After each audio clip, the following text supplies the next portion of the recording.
Magandang araw, bunal raha, padayon.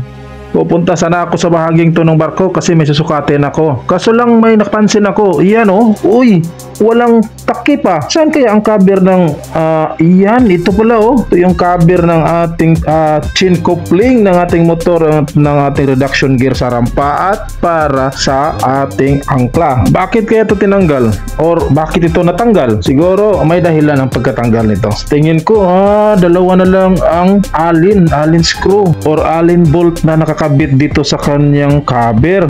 Siguro kaya ito tinanggal, baka lumuwag o na-lustrid na ang allen bolt nito. So alam nyo ba mga boss, na delikado to pag wala tong cover tong ating chain coupling or tinatawag na roller chain coupling. Kaya pala ito nilagyan ng cover mga boss, kasi nga maaring matanggal ang lock ng ating chain. Delikado mga boss pag mayroong matamaang tao nito. Once na matanggal ang lock nito, siguradong hampasin ka nito. Swerte na lang kung walang tao dito. Isa pa sa katangian ng ating cover sa chain mga boss, no, ang pagiging protective nito sa loob ng ating coupling. Maaari niyang i-prevent na hindi madaling magkaroon ng corrosion ang chain sa loob ng ating cover. Kaya pala ito meron tong mga o-ring mga boss, no, para ma-lubricate talaga ang ating chain at hindi mag-leak itong ating grasa. At the same time ay hindi rin makapasok ang tubig ulan at moisture na galing sa dagat. Hindi talaga kalawangin tong ating buong chain coupling. Kung meron kayong ganitong klaseng coupling na type sa ating mga motor,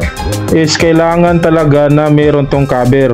So magiging awareness to mga boss sa lahat ng mga technician at sa lahat ng mga operators ng ating mga barko. Kasi delikado to sa mag-ooperate dito sa ating angkla, dito sa ating rampa. Kung hahampas or matanggal tong lock ng ating roller, meron tong lock mga boss. Maliit lang ang lock nito, parang clip. Ipapakita ko sa inyo So, hahanapin natin mga boss ang lock niya. Nandito lang yan sa gilid ng ating chain.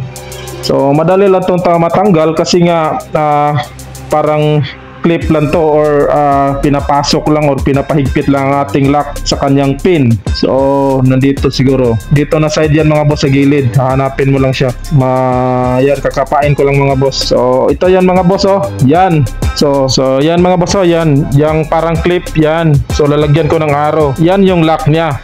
So pinapasok lang siya dito sa gilid ng ating roller para magkaroon sila ng connection at magkonekta na ang dalawang joint ng ating roller. So imagine mo, napaka dali lang matanggal nitong lock na to. Pero since tagal ko na pagbabarko mga boss, o pagiging maintenance sa barko, hindi ko pa naranasan na matanggal to. Pero malaki ang posibilidad at tendency na matanggal talaga to mga boss. Sa lakas ba naman ng ikot at sa pwersa ng ating mga electric induction motor. So malaki talaga ang posibilidad na matanggal to. Kaya nga siguro nilagyan to ng cover ng mga engineer o mga manufacturers ng mga gumawa ng ganitong klaseng coupling para maging safety sa mga operators nito at crew ng barko. So nakikita nyo ba ang butas na to mga boss? Yan, itong butas ng ating coupling. Diba ito yung nilalagyan ng bolt para mag-lock sa ating coupling dito sa kanyang kunya. So kung napapansin nyo, parang walang lock, diba? So itong lock na to mga boss ay nasa ilalim niya. Yan, para yung cheat screw.